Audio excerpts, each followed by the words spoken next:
Hi, welcome back to Detective and Mystery Fiction.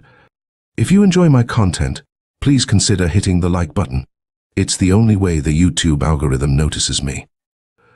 This is the second collection of the August 1922 issue of The Black Mask. It features 4 short stories. I've added timestamp for each story in the video description. Hope you enjoy this one. The Police Sometimes Guess Wrong, by Harold Ward. My visitor dropped wearily into the chair across the desk from me, a look of horror on his pale, weak face. "There's been a murder," he gasped thickly. "Old Levi Jones, the moneylender, stabbed, safe opened and rifled, everything taken. Who killed him?" I snapped. I don't know." He buried his face in his hands and sobbed softly for an instant. "I went there to rob him. I found somebody had beat me to it and had killed him. Oh God, it's horrible," he ended, sobbing again. "Let's get the straight of this," I commanded gruffly. "Police chiefs are not usually the sweetest-tempered men in the world, and I am no exception to the rule. Especially when I have been without sleep for 48 hours, as in the present instance. You say that old Jones is dead, murdered, his safe robbed. I've had no report of it. Now who the devil are you, and how does it come that you know so much about the affair?" My visitor stopped his sniveling abruptly. "I'm Tompkins," he answered shortly, as if the mention of his name settled the whole affair. "That fails to enlighten me," I growled. "Elucidate." "I am, or was until this afternoon, Jones Clark. We had a racket, a quarrel, and he fired me. Let me go without a second's notice. And he owed me $400 commission for dirty work that I've done for him. Refused to give me a cent of it. Told me to go to the devil when I threatened to tell the police of some of his crooked deals. Said that I was as deep in the mire as he was in the mud, and that his word, because he was rich, would go farther than mine anyway. That's the reason I went there to rob the safe tonight, just to get what was coming to me. I swear I didn't intend to take a cent more than he owed me." I nodded comprehendingly. "All right. Now go ahead with your story," I said, a trifle more gently than before. Tompkins dabbed at his eyes with his handkerchief. "I went to the office tonight just about midnight," he explained, "intending to let myself in with my passkey. When we had our racket today, the old man forgot to ask me for it, and I was too sore to give it to him. Me who's done his dirty work for 5 years past and then getting fired that way. I knew that he hadn't had the combination on the safe changed, and he and I were the only ones who knew it. I knew that if I got the 400 he owed me, he'd never dare squeal, and even if he did, I'd be far enough away by morning to be out of danger. You know where his office is? 5th floor of the Torrance building." I climbed the stairs rather than take the elevator, figuring on not taking any chances. I didn't meet a soul on the way going up. The office was dark. I let myself in with my passkey, stood inside the door listening for an instant, then pulled down the shade so that there would be no light showing through the ground glass panel of the door. Then I tiptoed my way to the 2 windows and pulled down their shades and then punched the electric light button. I don't know why I tiptoed. No one knew that I had been fired, and anyone in the building would have presumed, had they noticed me, that I was there working overtime, as I often have in the past. I suppose that it was the natural caution a man feels when he knows that he is somewhere he hadn't ought to be. He hesitated a second. Then, "I suppose that you'll think I'm a darned liar when I tell you what happened," he finally resumed. "Go ahead," I said shortly. When the lights flashed on, I naturally took a survey of the room. The safe was standing open with a lot of papers that had been in it strewn about the floor. I knew then that somebody had been there ahead of me, might be there then. You can bet that I lost no time in making for the door. I was scared all over. I had that creepy feeling that a fellow gets at such times, and just as I got my hand on the knob I heard a noise from the private office. The office the old man used, in which to receive his clients. It sounded like a moan, a sort of dull, throaty groan. Every hair on my scalp rose straight up. I turned my head involuntarily in the direction from whence the sound came. Through the door, I saw the old man sitting behind his desk, his head hanging over the back of his chair. The handle of a knife was sticking out of his chest, and his whole breast was covered with blood. Right then and there I opened the door and fled.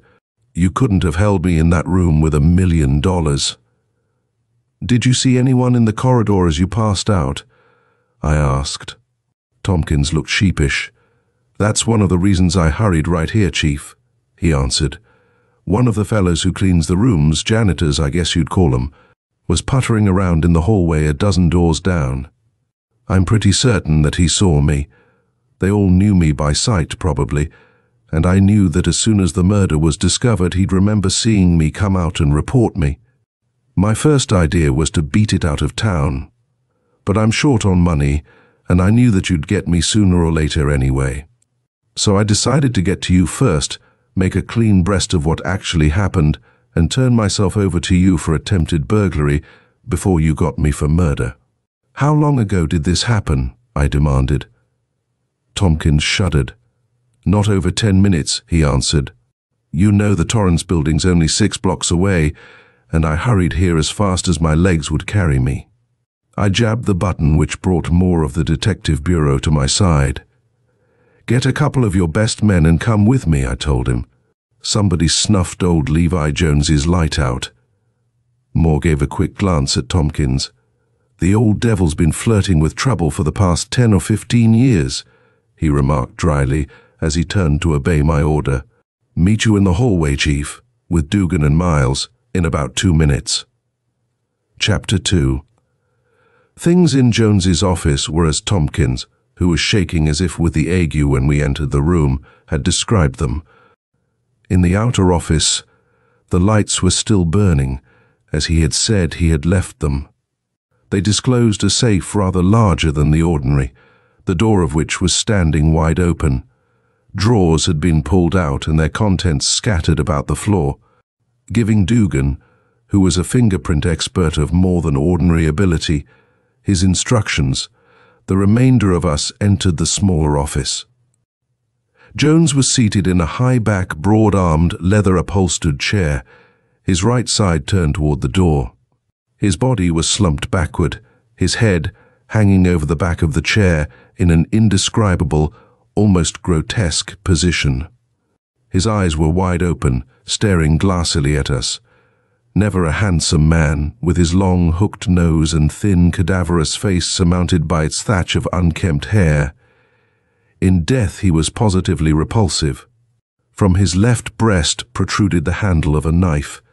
It had evidently been driven from behind over his shoulder, and with tremendous force straight to the heart. That death had been instantaneous. There was not a doubt. A thin stream of blood had flowed from the wound, staining the shirt front a dull brownish crimson. I took one of the old man's claw-like hands in my own. The body was already beginning to grow cold.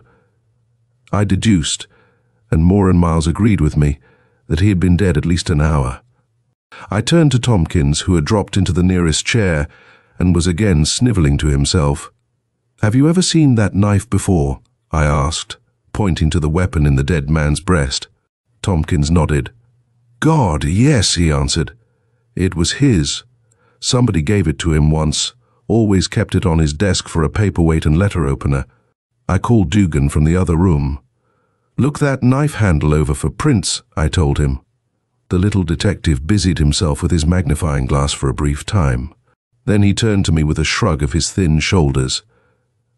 The fellow that did this job didn't even go to the trouble of wearing rubber gloves, Chief. He did the same with this handle that he did with the safe. Wiped everything off with a cloth. Maybe used alcohol. There isn't even a chicken track on either one of them." I turned to Moore. "Find the caretaker and have him bring up the janitor who takes care of this floor," I instructed. Then I commanded Tompkins to make a hurried inventory of the contents of the safe. He skimmed over the various papers inside the pigeonholes and on the floor, completing his task inside of 5 minutes. "There was over $5,000 in there when I quit this afternoon," he announced. "In addition, several securities that I have noticed in one of the drawers, valued probably at 10 or 15,000, are gone. I know that they were there when I left the office because the old man had been checking them over, and I saw him put them back. It was past banking hours then, so the thief must have taken them." I looked at Dugan. "How was the box cracked?" I asked. The little detective grinned. "'Twasn't cracked, Chief," he answered. "The fellow that got inside that box worked the combination. The only fellow that I know who's clever enough for such a job is Eddie New." The snivelling Tompkins let out a lusty squawk. "I tell you it can't be," he wailed. "Nobody knew the combination except old Jones and myself." I turned to the telephone on the desk and called up headquarters. "Lenny," I instructed the sergeant who answered, "look up the records and tell me where Eddie New is right now." In less than a minute, the answer came back over the wire. "Chief, Eddie's laid up with a broken leg, result of an automobile smash-up in Greeley's hangout. Got hurt the week after he got out of stir." I hung up the receiver with a bang. Obviously, the murderer and thief was not Eddie New. The only crook in the city really competent of opening a strictly modern safe such as that before us without damaging the mechanism. Nor was Eddie New the sort of man to commit a murder. He was of the more modern Jimmy Valentine sort. Clever with his fingers, clever with his head, planning his work as carefully as a businessman plans his deals, guarding every contingency before taking a step. There was a bare possibility that Jones had opened the safe himself while entertaining some visitor, and that later the visitor had taken his life and made away with the money and securities. But granting that such was the case, why had the murderer gone to the trouble of carefully wiping the fingerprints off from the safe? For in such a case the only prints would be those of the dead man himself. Verily, the affair was assuming some angles that gave food for thought. Chapter 3. Moore entered with Grady, the head janitor, and a pale, dull-appearing man whom he introduced as Billy Murphy, who, according to Grady, did the cleaning on the 5th floor. Tompkins identified him at once as the man he had seen cleaning the corridor at the time he made his escape from the office after discovering the murder. Murphy, readily admitting that he had noticed Tompkins leave the office hurriedly about midnight, came forward with a story that complicated matters worse than ever. He had been working some distance down the hallway between 10 and 11 o'clock. At that time, chancing to pass Jones's office, he had seen a light shining through the ground glass door. About half an hour later, again passing the door, he had heard the sound of voices, one low and indistinct, the other plainly recognizable as that of the moneylender himself. He imagined that he had heard a cry, yet he was not certain. At any rate, Jones's voice had stopped suddenly, but inasmuch as he, Murphy, was moving down the corridor at the time, he had given the matter no more thought. Later he remembered again passing the office and noticing that the light had been extinguished. That was all that he knew about the affair, until he saw Tompkins rush out of the place about midnight. The man was plainly nervous and ill at ease, as is usually the case of the more ignorant when brought face to face with the law for the first time. Yet something about his manner caused me to do some hurried thinking. When he had completed his story, I ordered him searched. Hidden in his inside coat pocket, Moore found a package of bills amounting to nearly $1,000. Chapter 4. Whence came that money? $100-a-month janitors are not apt to be carrying huge amounts of cash about their clothes. Breaking down under our questioning, he said that he had found the money in the hallway close to the door at the time he had passed the office a third time, and discovered it dark. He was a poor man, he said, with a wife and family to support. He had at first intended turning the money in to Grady, his superior, but later decided to keep it.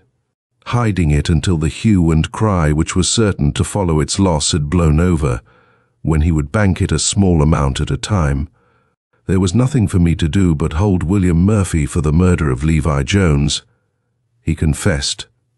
Yet after he had admitted to the killing of Levi Jones, I felt that he was a liar, even though his confession as I had written it, and with his rambling signature at the end, lay before me. The pieces refused to dovetail together.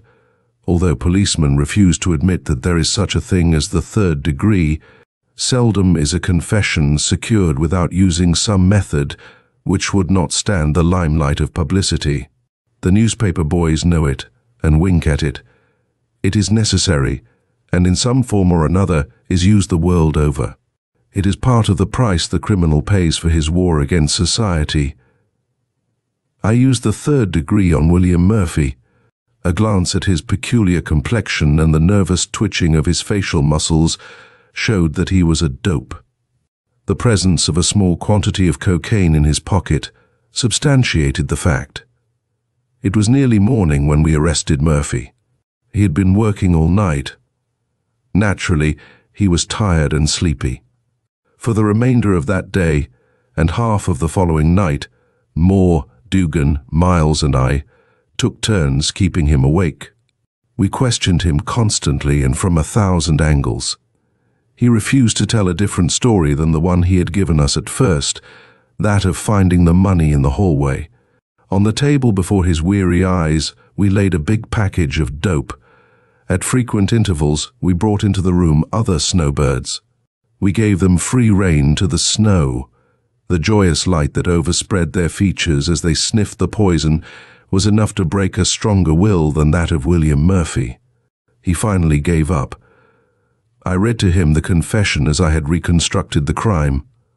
According to my deductions, Jones had gone to his office to work.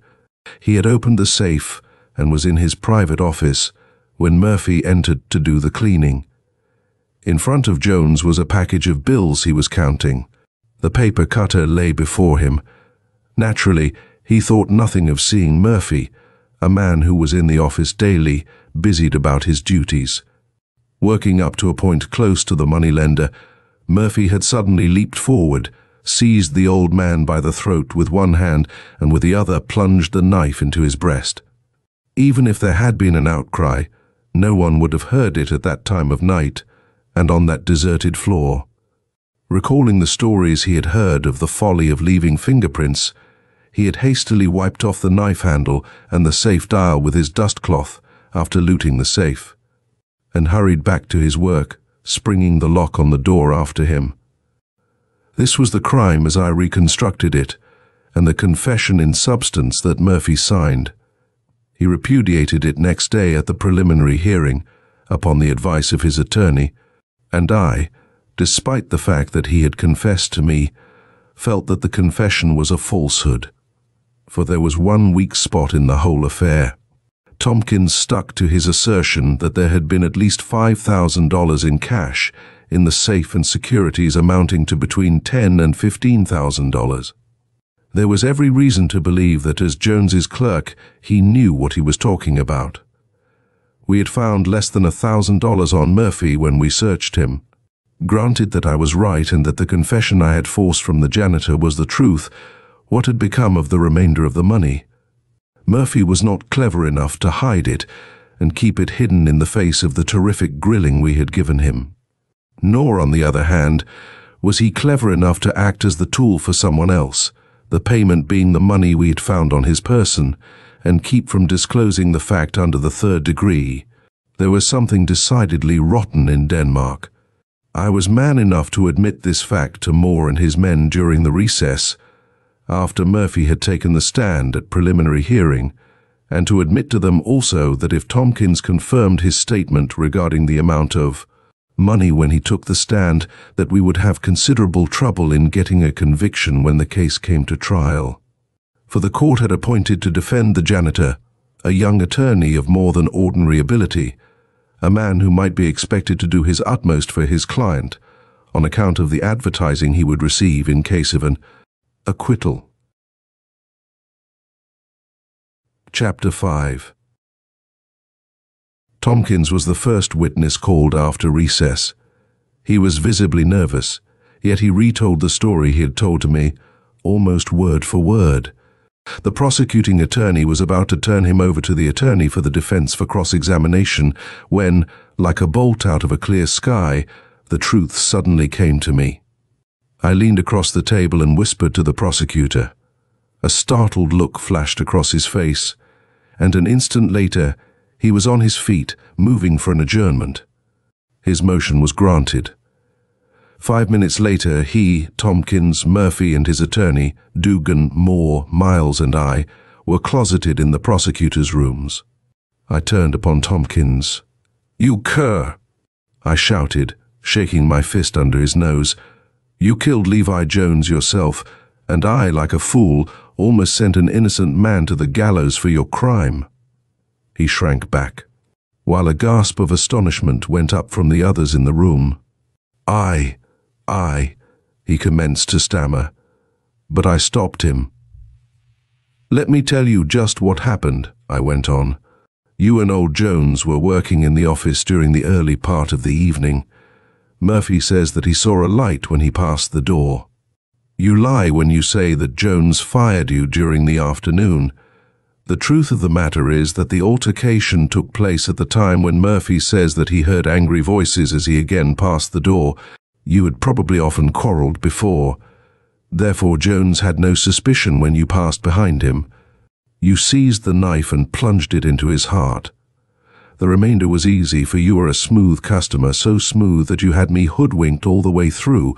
You rifled the safe, wiped off the fingerprints from it and the knife handle, and then, watching your chance, tossed the roll of bills out into the hallway, where you knew Murphy would find them when he started his cleaning. You knew that he was simple-minded, a dope fiend, knew just what his mental process would be, and that he would admit anything under the terrors of the third degree. That you guessed right is proved by the result. Then you turned out the lights and watched your chance. You probably had the door open a crack. You saw Murphy pick up the roll of money, stuff it into his pocket and, after looking around to see that he was unobserved, busy himself with his pail and mop. Then, when you were certain that he could see you, you rushed from the office and passed him to the stairway. Your scheme was clever, diabolically so. I'm intensely human enough not to suspect a man who openly confesses that he went to a place to commit a burglary and finds that a murder had been committed. I swallowed your story like a veritable boob. You realize that, under ordinary circumstances, you would probably be suspected. Therefore, by coming straight to police headquarters, admitting your premeditated guilt and telling of the murder, you threw any suspicions I might otherwise have had to the winds. I went into the investigation firmly convinced that you were innocent. I might have run into evidence against you, but you had it all discounted in advance. You made one fatal mistake. I made the other. Mine nearly hanged poor Murphy here, while yours will hang yourself." Tompkins gulped. Then, "All right, Chief, you've got me foul, I guess." I put the money and securities in an envelope addressed to myself and dropped it down the mail chute. It should have been delivered yesterday afternoon at my home address. "There's just one question I'd like to ask." I nodded. "Fire away." "I'll admit that I thought I had things fixed up so that you wouldn't suspect me. And besides, I'm a pretty fair actor and I pulled the sob stuff pretty decently, you'll admit. But you say that I made one mistake. Do you mind telling me what it was?" It was my turn to smile. "Tompkins," I said, "your story was too perfect. Remember you told me, and you repeated the same story on the witness stand just now, that you seized the knob of the outer door, ready to bolt when you heard a moan.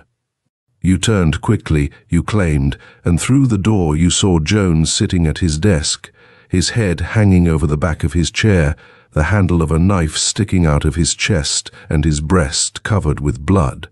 That's where you made your big mistake." Tompkins looked puzzled. "I'm still in the dark," he declared. "Because," I answered, "the position of Jones's desk is such that he was seated with his right side toward the door. He was slumped down in his chair, which is leather upholstered with huge arms, his head hanging over the back and side. It was not until you told your story a second time on the witness stand, and I visualized the scene of the crime, that the truth suddenly flashed over me. From the position of Jones's desk and the way he was sitting with his right side turned toward the doorway, a man standing at the outer doorway couldn't see the handle of the knife which was plunged into his heart. End of The Police Sometimes Guess Wrong by Harold Ward. A Weapon of the Law by George W. Breuker. It was very still in the library where Judge Lathrop sat reading. The lamp on the table at his elbow shed a soft circle of light in the center of the room, leaving the outer edges dim and shadowy. The house was quiet. A small clock in the room had already struck one. The judge's wife and daughter had been in bed for some hours. At last, the judge put down the legal tome and sat thinking over what he had read. He became so lost in meditation that the door at his left was quietly opened and closed without his hearing it. Then a low cough brought him out of his abstraction. He turned and gazed at the intruder. The man he saw standing near the door in the semi-darkness was about his own age, that is to say, somewhat over 40 years. He was dressed in shabby clothes that seemed a trifle too large for him. A slouch hat was pulled down over his eyes. His right hand was thrust in the side pocket of his coat. Even in that subdued light, the gleam of triumph in his eyes was only too apparent. Judge Lathrop stared at him blankly without moving a muscle. "Well, Judge," said the man with a short, hard laugh, "can you place me?" "We've met before, then?" asked the judge calmly. "Met before? That's good." The man chuckled evilly. "You bet your life we met before." "Then I beg your pardon. You see, you're standing in the shadow. If you'd be good enough to turn that switch." The man eyed him distrustfully. "None of your tricks now." "The switch is directly behind you. You can find it without turning," the judge went on in an even voice. Without removing his eyes from Judge Lathrop, the man groped for the switch, found it, and flooded the room with light. Then he pushed his hat back and planted himself brazenly before the judge, a sneering smile on his lips. "Maybe you remember me now." The judge looked him over carefully and coolly, and as he turned away his eyes, a look of contempt spread over his face. "Humph! Jack Dodd, I believe you call yourself. A cheap crook, a low-down thief, scum of the earth." Sudden anger flared up in the man's eyes. "You be damned careful what you say," he said between clenched teeth. "5 years ago I sentenced you to 10 years imprisonment," continued the judge, as if he had not heard. "Yes," hissed the man, "and I swore then if I ever got the chance I'd get you and get you good. I suppose you escaped from jail. You suppose right. And I got these duds. Well, never mind where I got them. Hell, we're wasting time. I come here to get even with you, you dog." The judge folded his hands and smiled. "I hope you brought a revolver." He spoke anxiously. The man stared at him a moment, and then brought an automatic out of his coat pocket. "I got a gun, all right. And I hope you're going to kill me," said the judge in a lifeless tone. This time, the man's jaw dropped a little. It was plain he was puzzled. Then he brought his jaws together grimly. "That's why I'm here," he said roughly. The judge looked at the man with a smile of thankfulness on his face. "Jack Dodd, fate has sent you here at the right moment." "Say, what are you driving at?" demanded Jack Dodd uneasily. The judge leaned back in his chair with his chin on his breast. "I have a nasty, cowardly job on my hands, Mr. Jack Dodd. Now, you can do it for me." "Dirty work, eh?" sneered Dodd. "When I'm through with you, you won't have to worry about that. You promise me that?" said the judge, looking at him earnestly. "Cut out the mystery," snapped Dodd impatiently. "What's in your bonnet?" Again the judge dropped his eyes to the rug. There was a pause before he spoke. "When you entered this room," he said slowly, I was on the point of taking my own life." "What?" said Dodd in an astonished whisper. The judge nodded. "Suicide is always a low thing, a coward's trick, Dodd. But now I'm saved that. You can kill me, Dodd." Dodd stared at him a little taken aback. "You mean you want me to kill you?" "If you will, Dodd," answered the judge pleadingly. The other made an impatient movement. "That's bunk. Why do you want to pass out? You got everything to live for." "Dodd, my son was arrested tonight for embezzlement. Tomorrow the papers will be full of it. My name has never been tarnished before. The disgrace of it will be more than I can bear. I prefer to die rather than face it." Dodd gave a laugh. "So the honorable judge has a crook in his family. No wonder you ain't got the nerve to face it. The upright Judge Lathrop, all for law and order, no mercy to criminals. Cripes, that's the best revenge I've heard yet." Don't, moaned the judge as he hid his face in his hands. "Go on, suffer. Go on," chuckled Dodd. "I'm eating it up." The judge suddenly sat up and extended his arms sideways. "Shoot me, Dodd," he begged. "Put an end to it. Dodd, for God's sake." "Shoot you," laughed Dodd. "I guess not. I got half a mind to stick here and make you face the music. I'd go back and do my bit with a smile on my mug if I could see you dragged in the slime." The judge's manner suddenly changed. He flashed a dark look at Dodd. "You're afraid to shoot," he said in sullen anger. "You haven't got the nerve, you yellow pup." The prison pallor of Dodd's face went whiter still. He pressed his lips together but said nothing. "You low-livered, degenerate skunk!" The judge flung at him.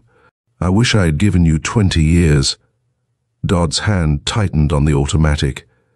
His mouth began to twitch. "Look out, you!" He ripped out a stinging oath. "That's it, Dodd," cried the judge. "Shoot, shoot." "So that's it," snarled Dodd. "Trying to egg me on to shoot, eh?" "It won't work, mister. I wouldn't shoot you now if you called me a dude. Is that final, Dodd? You won't do as I ask? Surest thing you know, you're going to live and get your dose of misery." "Then I'll do it myself." The judge turned to the table at his elbow and pulled open the drawer. There in the front of the drawer lay a blued steel revolver. Dodd, who was watching him narrowly, sprang forward with a cry as he caught sight of it. Before Judge Lathrop could get his hand on the gun in the drawer, Dodd had clapped his own hand that held the automatic over it. "I tell you, you got to live," he cried, frowning down at the judge. The judge returned this gaze, and for a second they measured each other with their eyes. Then, with his eyes still fastened on Dodd, the judge suddenly gave a mighty push and jammed the table drawer shut. There was a howl of pain from Dodd, and the drawer was deep enough so one could hear the automatic fall on the wood bottom. The judge eased the drawer a trine, at the same time shoving at Dodd with his foot. Dodd staggered across the room where he stood wringing his hands in an agony of pain. The judge quickly opened the drawer, picked up the automatic and covered Dodd with it. "Jack Dodd," said the judge, "the crime for which I sentenced you is one of the filthiest, vilest deeds on the criminal calendar. It will give me great pleasure to return you to your keepers." You, Dodd sputtered. "A trick, a damnable trick." "Yes, a trick, Dodd. There are other weapons besides firearms." Dodd's lips curled back from his teeth with venom. "I hope that son of yours ends in the electric chair," and then followed a string of vile oaths. "My dear Dodd," said the judge as he took up the receiver to telephone the police, "I have no son." End of A Weapon of the Law by George W. Breuker. The Explosive Gentleman by J. Stagg. Chapter 1. The steak was ordered well done, and the waiter served it rare. This incident gave the initial impetus to a most terrible catastrophe. That so small a matter could lead to such appalling results was due entirely to the character and temperament of Ralph Kremp. That young man was of the hyper-neurotic, tempestuous type. That is, he was easily excitable and given to acting on impulse rather than on reason. Little provocation was needed to drive him into a rage. His temper, once aroused, soon got beyond his control and frequently led him into deeds of passion and even violence. His anger at times was sustained through protracted periods, a feature which sometimes induced those with whom he came in contact on such occasions to doubt his sanity. The affair in the restaurant was characteristic. Kremp made a caustic remark concerning the waiter's attentiveness. The waiter, who was an extra and indifferent to the prospect of losing his job, commented slurringly on the fastidiousness of diners who couldn't tell a sirloin steak from an oyster fry anyway. A less combative person would probably have reported the waiter to the management. Ralph Kremp began a spirited denunciation, and in his excitement he rose from his chair. The waiter, a bit frightened, put out a hand as in a calming gesture. His movement was a trifle too hurried and forceful. He had the ill fortune to touch Kremp on the chest while he was slightly off balance. The light push was sufficient to upset Kremp altogether and to topple him back into his chair. It was a ludicrous fall and caused several other diners to laugh. That was the spark which ignited the consuming flame of Kremp's fury. He seized a heavy water tumbler and hurled it at the waiter. The aim was a trifle high. The glass tore a piece from the waiter's scalp. A few women screamed, several men jumped up, and other waiters came running from different directions. Kremp threw himself in a low tackle at the object of his wrath. They hit the floor together and rolled around. Fists, elbows, knees, and feet were used as weapons. A table was overturned. The struggle continued beneath the debris. The waiter eventually fought himself free. He staggered to his feet and retreated. Kremp attempted to renew the assault, but was set upon by several diners and restaurant employees. With a madman's strength, he tried to fight them off. Before he was finally subdued, 2 waiters and 3 diners bore unmistakable marks of severe maltreatment. In the confusion, someone had telephoned to the police. Kremp and the waiter were placed under arrest. At the police station, Kremp affected great indignation and was insulting in his manner and language to the lieutenant. He claimed to be connected with one of the best families in the city. He demanded the privilege of calling up Mr. Walter Baer on the phone. Walter Baer, he bragged, was his cousin, and he had pull enough to break any man on the force. None of the officers appeared to worry any over the threat of being broken. Nevertheless, the mention of Baer's name did create something of a stir. The Baers were shipbuilders, multi-millionaires, and for several generations prominent in the social and political life of the city. Owing to Kremp's extreme nervousness and agitation, he could not control his voice. He was finally compelled to request the lieutenant to speak for him. The lieutenant spoke for some 5 minutes, and then listened for some 20 seconds. Then turning to Kremp, he said, "Mr. Baer asked me to tell you that he thinks you are a lunatic, and that he is tired of helping you out of your foolish scrapes."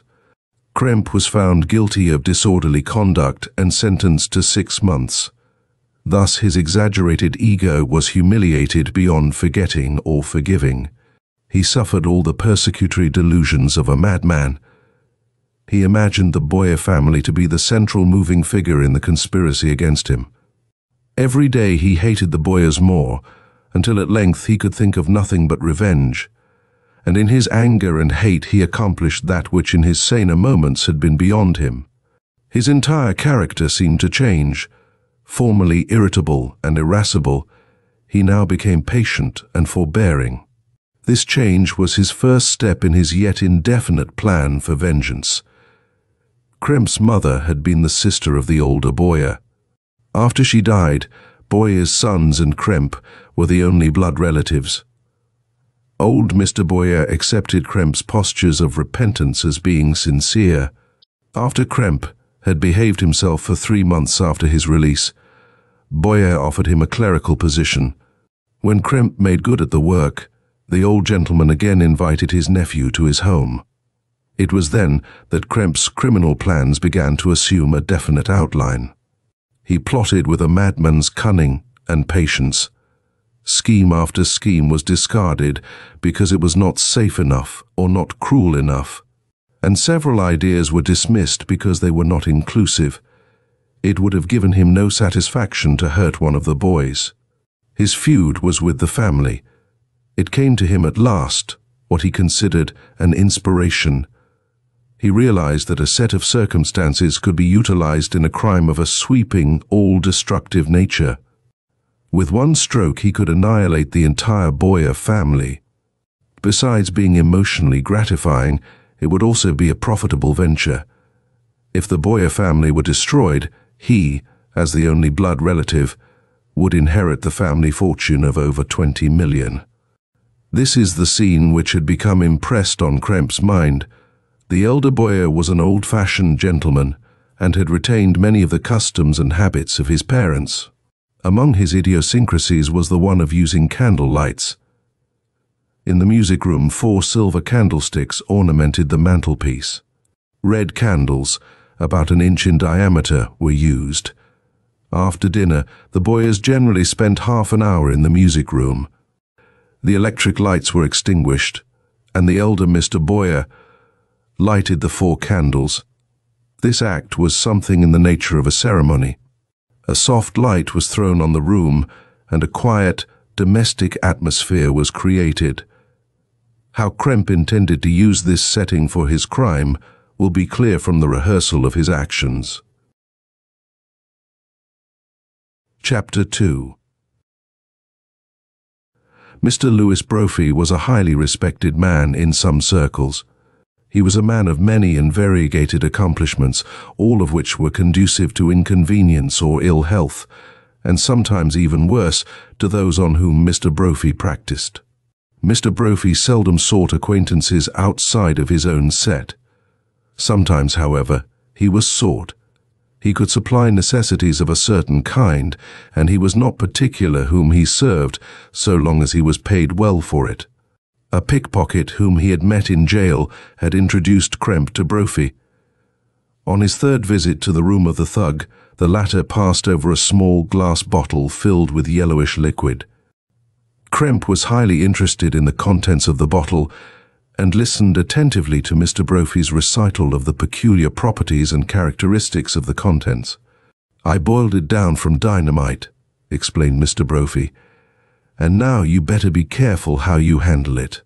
Nitroglycerine is a damn tricky stuff, and don't get the fool idea that it always explodes on concussion. That's what a lot of story writers think, that any jar is bound to set the stuff off. It might explode on concussion, and it might not. Now, for instance, suppose you put a couple of drops on a stone and hit it a straight downward blow with a hammer. The chances are, mind you, I say chances, that only that part which you hit will explode. But if you sock it a glancing blow, the whole thing will go up. Then again, to judge by what happened to some of my friends, the stuff can be exploded by just looking at it kinda hard. It seems to have whims. Sometimes it will stand for a lot of monkeying, and sometimes it'll get all het up and blow you into a psychic plasma without no reason at all. Sudden heat will explode it, that's one thing you can be pretty sure of." A few hours later, Mr. Brophy was remarking to one of his friends, "That guy Kremp sure gimme the creeps. Stewed mackerel, but he was nervous. I wouldn't be surprised if he loses his head entirely and drinks the stuff. I got a feeling he's going to be an angel soon." Chapter 3. 2 nights later, Kremp dined with the Baers. He purposely arrived a little early. While waiting for the Baers to come down, he sauntered into the music room, switched on the electric light, and played a popular tune on the piano. Thereupon he rose and stepped noiselessly to the door which opened on the hall. He could hear the Baers moving about on the floor above. From the dining room to the rear came the sounds of the servants who were setting the table. He went quickly to the mantelpiece and drew a glass bottle from a coat pocket. Candles generally burn to a saucer-like hollow at the top. This is because the tallow near the wick becomes hotter and consequently melts more rapidly than that around the edge. Into the cavity of each of the 4 candles, Kremp poured about a spoonful of nitroglycerin. Then he turned off the electric light and went back into the library. After dinner, old Mr. Baer invited him to the music room to listen to a few new records. Kremp pleaded a previous engagement. He had tickets for the theatre and regretted that he had to leave at once. He was already a trifle late. He took his leave in a perfectly calm and natural manner, but he had no sooner reached the street when the excitement which he had suppressed so long got the better of him, and he began walking, hurriedly with no attention to his direction. He kept going till the geography of the city impeded his further progress in a straight line. That is, he reached East River. Then he became conscious of his surroundings. He retraced his steps a few blocks. Then he hailed a passing taxi and had himself driven to the theatre. During the performance, his excitement subsided somewhat, and he began reflecting on the results of his plan. There was always a chance, of course, that the Baers might change their minds and not go into the music room that night. That, however, did not affect his scheme. They would go some night and Mr. Baer would light the candles. That is, he would light only one of them. There was no reason to believe that he would notice the liquid. The action of lighting a candle is a casual one and requires no concentration. In all probability, the old man would be talking to one of his sons while engaged in the process.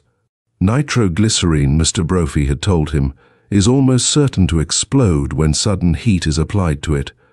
There were 4 candles, 4 chances. He did not see how his scheme could fail. He expected that in the morning he would be notified that an unfortunate accident had occurred in the Baer home. Chapter 4. The Baers had not intended going into the music room that evening.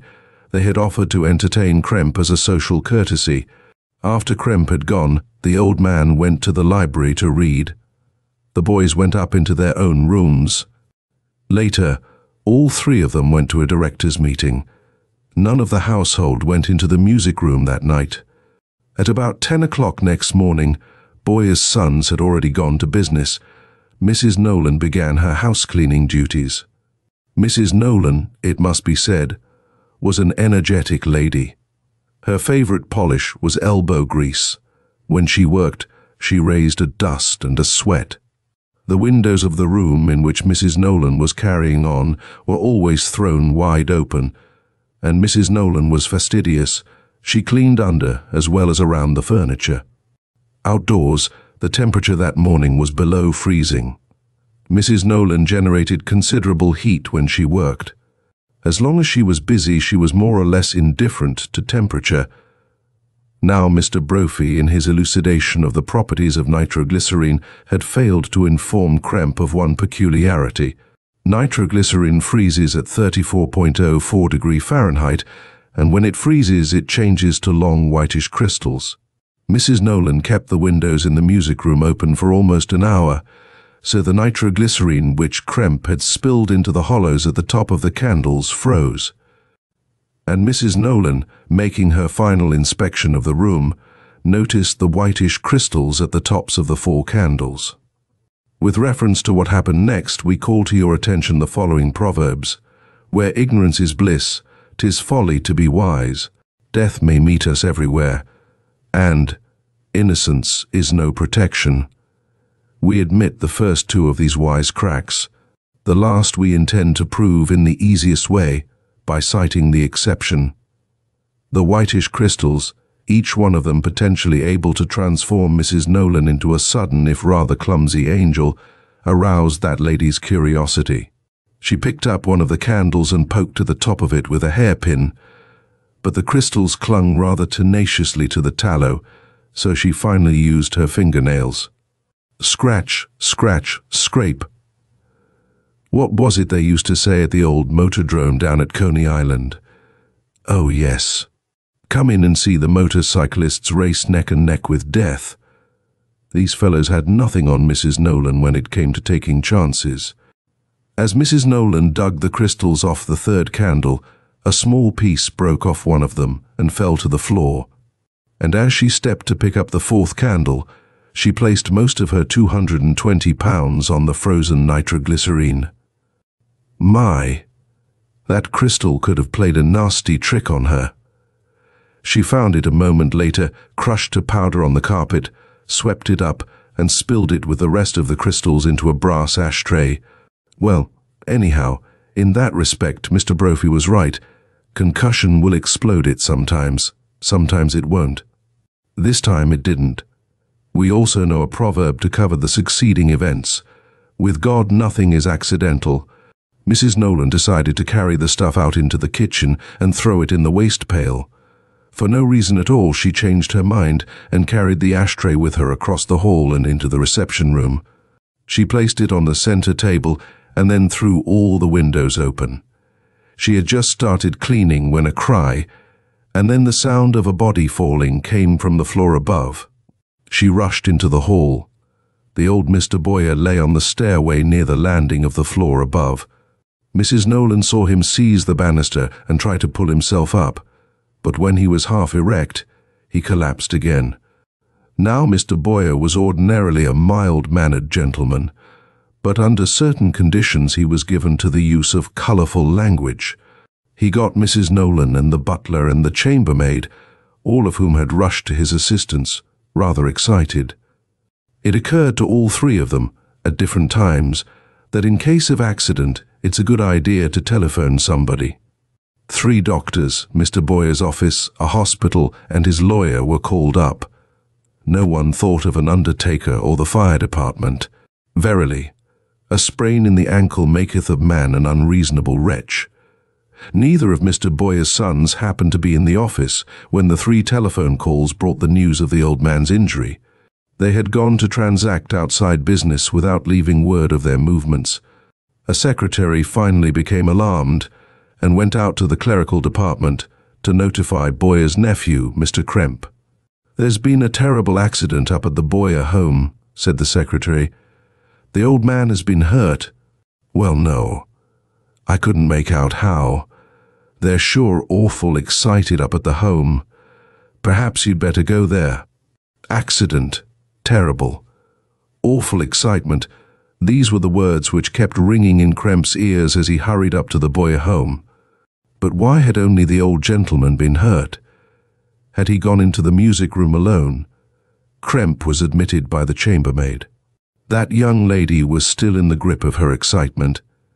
She led him to the reception room door, and then, stating somewhat abruptly that she would inform Mr. Boyer that he had come, turned and ran upstairs. Now, from the hall, it was apparent that the music room was not a wreck. This was puzzling. Still, something was not in order. That was clear from the maid's actions. Kremp went into the reception room. He was too preoccupied to notice that the windows were open and that the room was quite cold. He stood leaning against the center table. After a few moments, he absently laid his lighted cigar into a brass ashtray. Just how much nonsense do you expect nitroglycerine to stand for? It had been scratched, scraped, tossed about carelessly and stepped on. Now the hot end of a cigar was being applied to it. Can you blame it for raising a splutter? It was a terrible mess for Mrs. Nolan to clean up. Chapter 5. It was a most peculiar case, Mr. Boyer will tell you. The reception room was blown right out of the house, and yet the most careful investigation could not disclose the original cause. It seems cruel to say so, but it would appear that Mr. Kremp's torrid temperament, which was long suppressed, suddenly exploded from spontaneous combustion. He used to have a sulphurous disposition, that gentleman. He was, you might say, an explosive fellow. End of The Explosive Gentleman by J. Stagg.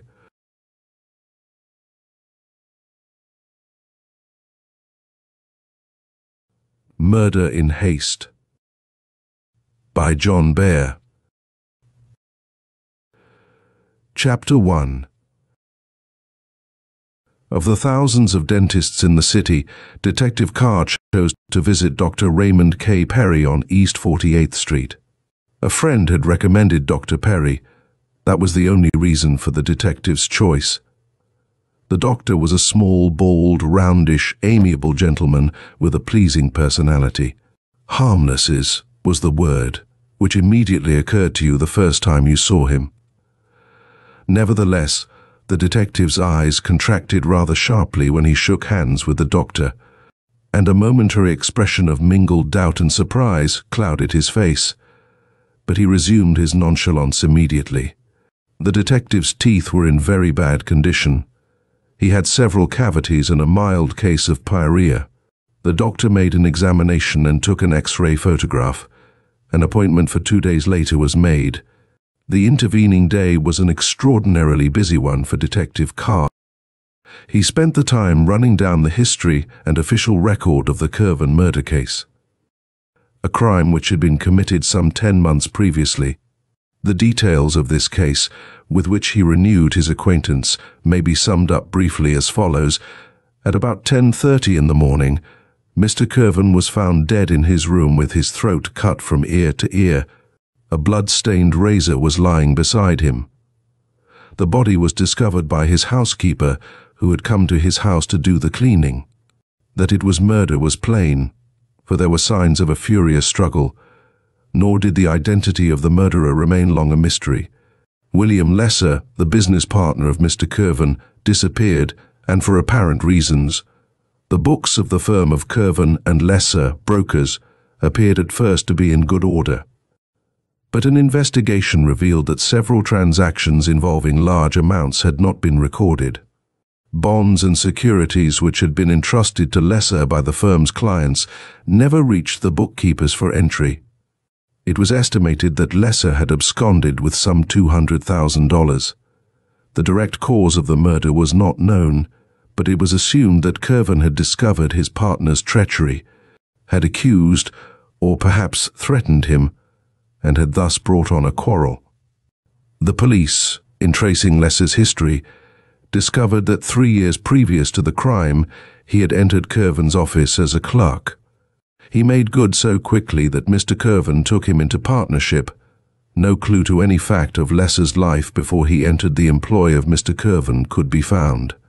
The heirs of Mr. Curven, a sister and a nephew, offered a reward of $500 for the capture of Lesser, but months of zealous searching bore no result. The police had only an old photograph, found among Mr. Curven's effects, and the descriptions given by employees and clients to guide them. After several months, official interest in the case smoldered and finally lapsed altogether. Detective Carr was one of the department's famous camera eye men. No disguise had as yet fooled him. He was able to penetrate almost immediately any artificial changes of appearance. He had never met the missing Lesser personally, but he had, of course, seen the pictures which had been published in the papers. His first glance had convinced him that the man who was running a dental office on 48th Street under the name of Dr. Perry was the man who had disappeared under the name of Lesser, and this in spite of the fact that Dr. Perry's appearance differed from Mr. Lesser's in several important respects. Lesser, to judge by his picture and the descriptions of him, was a man about 5'6" in height, normal weight, clean-shaven, light-complected, with a thick crop of blonde hair. This description corresponded with Dr. Perry's in only one respect: the height. Dr. Perry was stout and at least 30 pounds above normal weight. He had a black mustache and goatee and was dark-complected. Further, the hair on his head consisted only of a black fringe, which ran around his temples and the back of his neck. Under the circumstances, it was not strange that Detective Carr's conviction was a bit shaken, and that he decided to keep his suspicions to himself until he had made a thorough investigation on his own account. Neither of Mr. Curven's heirs had ever seen the missing Lesser. However, the detective dug up 2 Curven and Lesser employees and 2 of the firm's clients who had met Lesser personally a number of times. One of these men agreed to go up to Dr. Perry's office and have his teeth cleaned. The other 3 were posted by the detective at different times in the restaurant where the doctor took his lunch. 3 of the men were positive that Mr. Lesser and Dr. Perry were not the same person. The 4th said, "Well, the shape of his head is a little like Lesser's. But you couldn't get me to swear in court that they were the same person." "No, sir, not me." Detective Carr then tried to get at the mystery from a different angle. He looked into Dr. Perry's past history. He discovered that Dr. Raymond K. Perry had graduated from the Horn Dental College in New York in 1914. The doctor, in accordance with the state law, had renewed his license every year, all of which was perfectly regular. But the doctor had rented his office on 48th Street 10 months ago, or at just about the time that Mr. Lesser disappeared. And Detective Carr could find no record of his having practiced his profession any time before that.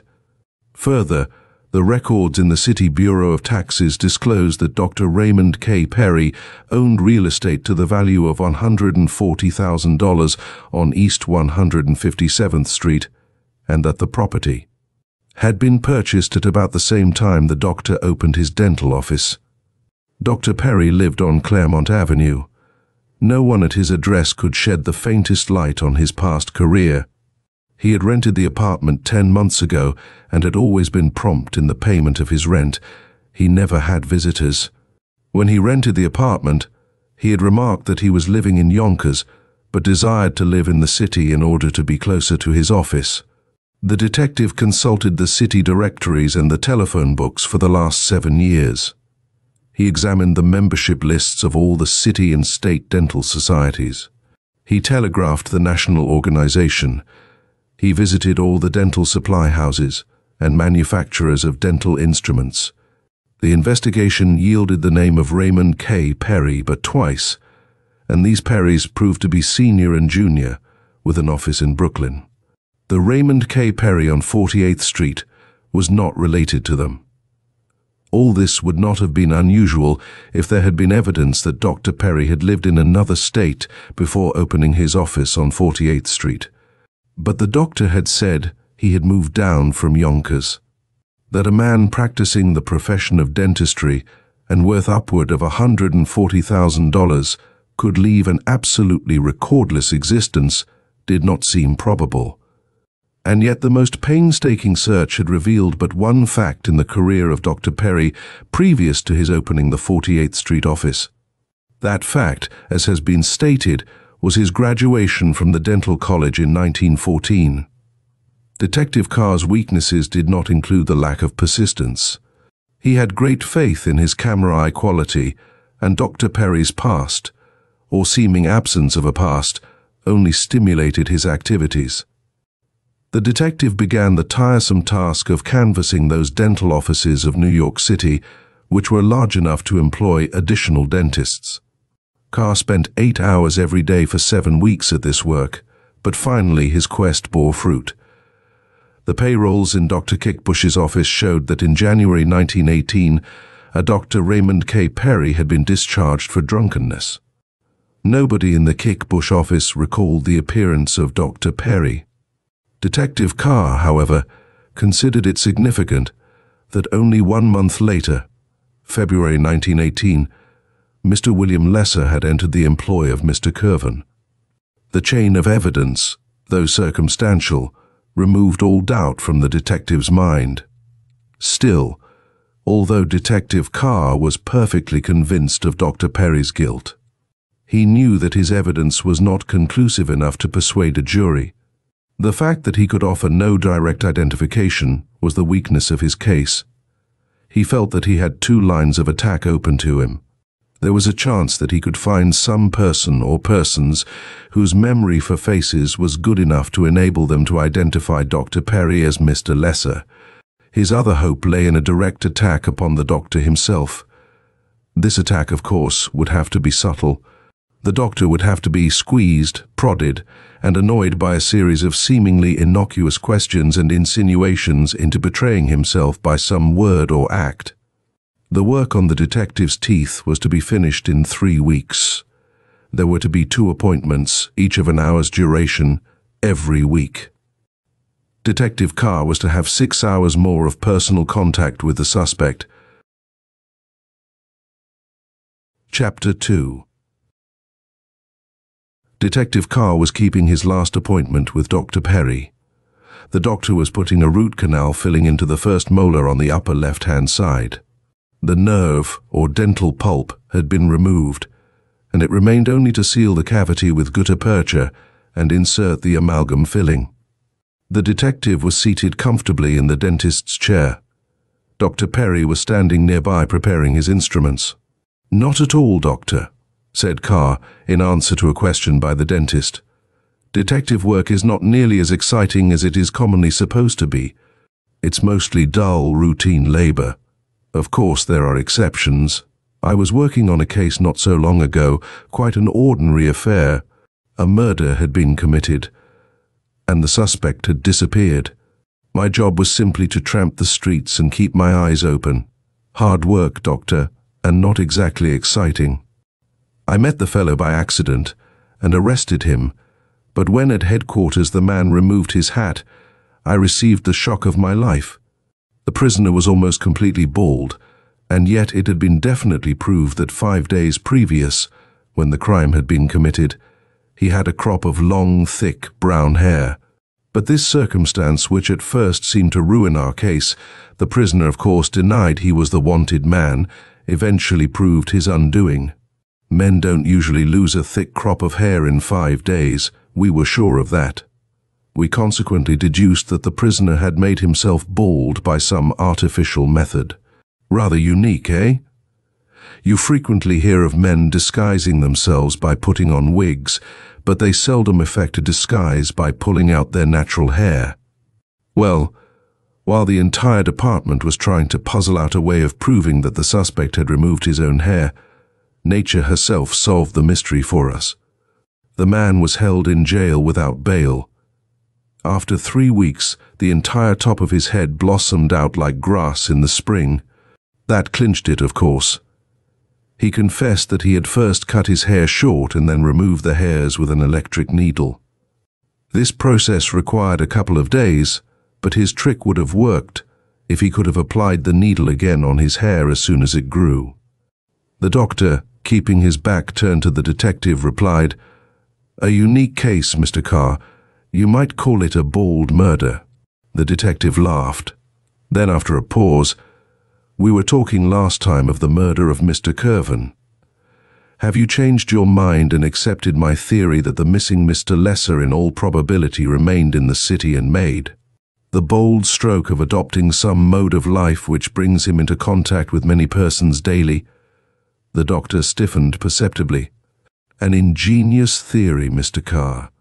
But to judge from the newspaper accounts of Mr. Lesser, he was probably not clever enough to work out so subtle a scheme." There was little conversation after that.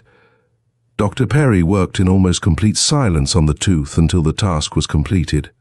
The detective noticed that the dentist's hands were a trifle unsteady. Detective Carr left the office determined to proceed quickly and openly against Dr. Perry. He had reached the conclusion that he had succeeded in tormenting the doctor into such a state of nerves that he would be unable to stand up under a grilling at headquarters.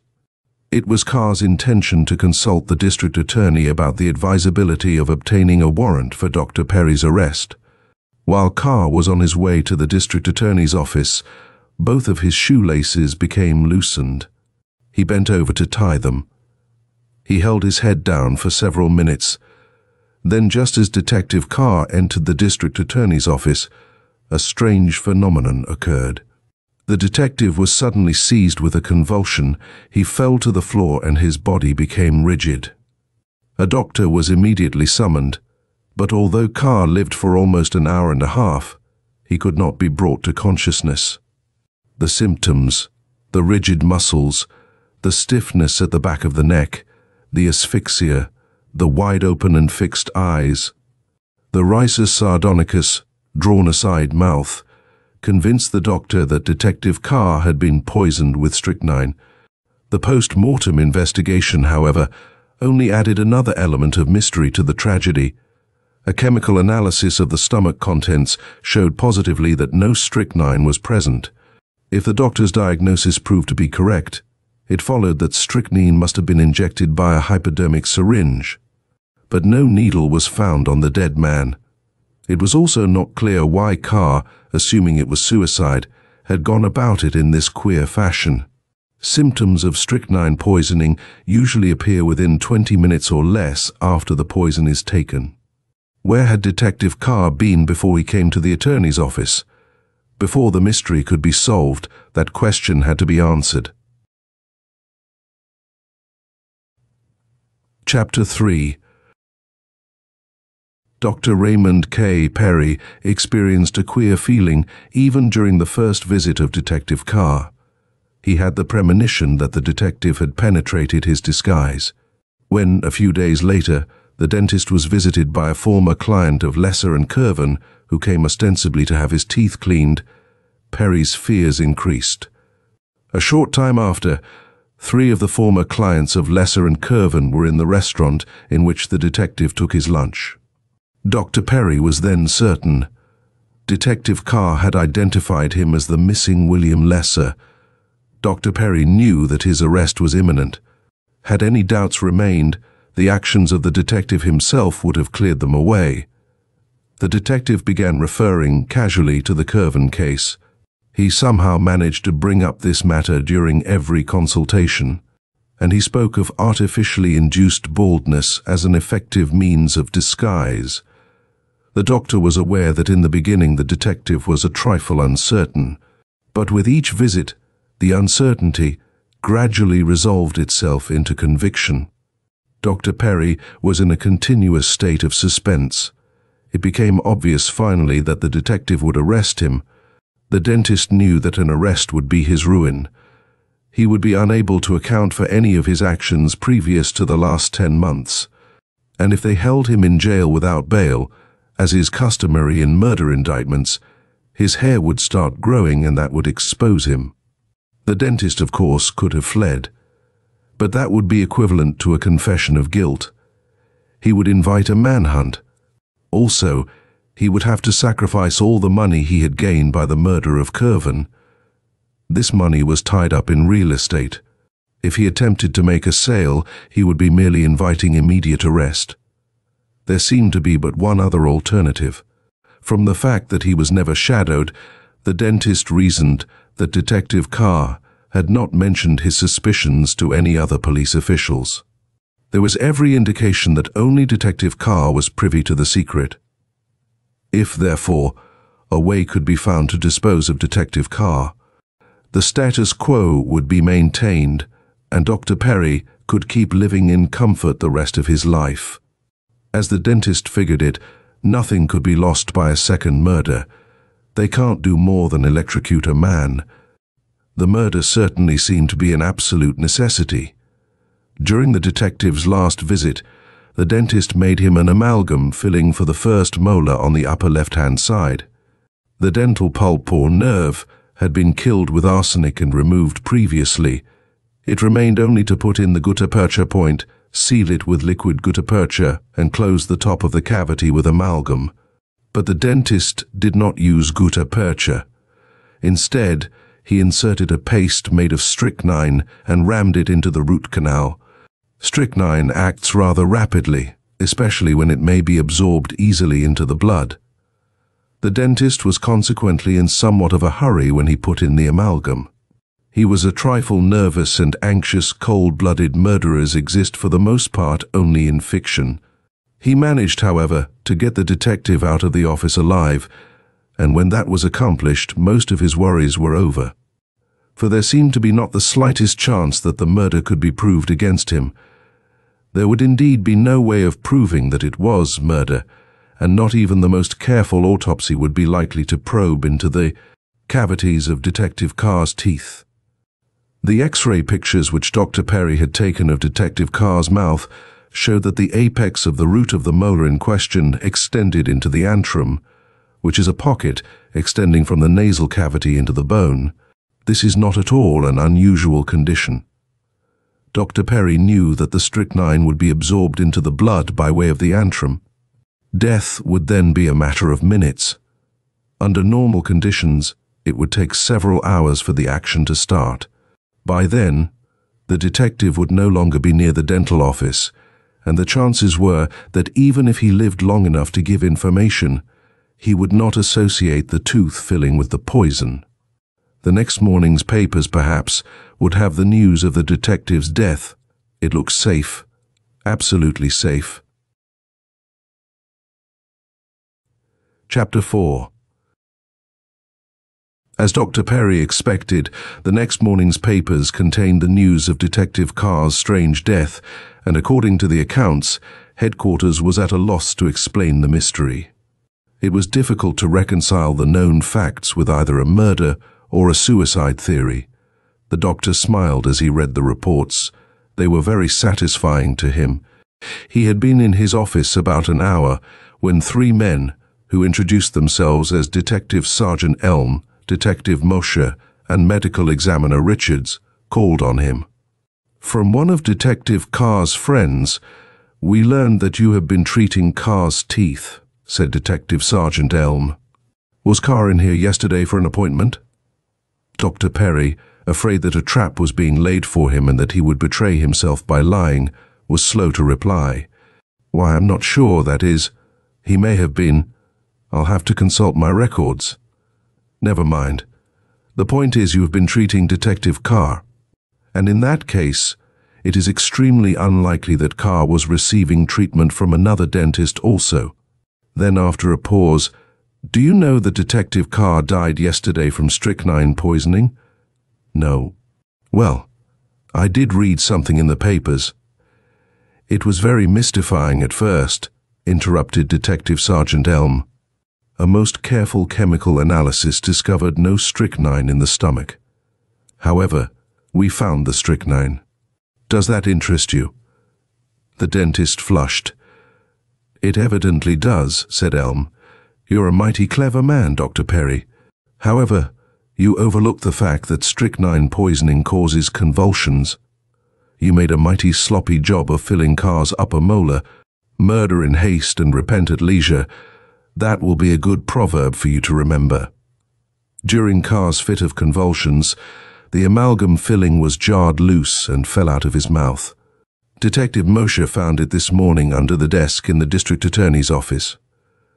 Detective Sergeant Elm took a small glass vial out of his pocket and held it out toward Dr. Perry. "Your amalgam filling is in this bottle, Doctor, and there are traces of strychnine on it. Also, the medical examiner here afterwards found traces of the poison in the root canal of the tooth. That makes it pretty conclusive, doesn't it?" Chapter 5. Detective Carr's story of the man who had disguised himself by artificially inducing baldness was a myth. However, the official records now include the case of one Dr. Raymond K. Perry, alias William Lesser, who grew a beautiful crop of hair while awaiting his execution. Furthermore, the doctor's dark complexion paled noticeably under the regular prison baths.